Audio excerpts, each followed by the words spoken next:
Hi guys, in today's video I'm going to show you how you can clear cache in Windows 10. So the first step you need to do is to click here and you need to search for the run in Windows 10 and click on open, and first you need to search for the prefetch and hit enter, and once you hit enter a new program will be open and where you can see all your details and you can easily delete.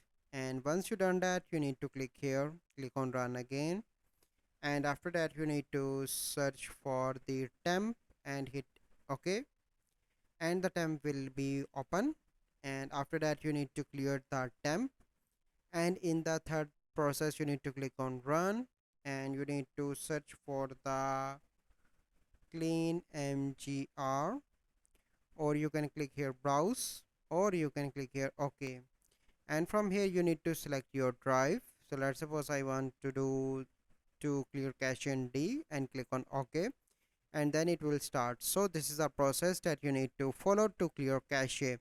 So I hope you find this video helpful. If you find this video helpful, must like this video, subscribe to our YouTube channel for future videos. We'll see you in the next video. Thank you, have a good day.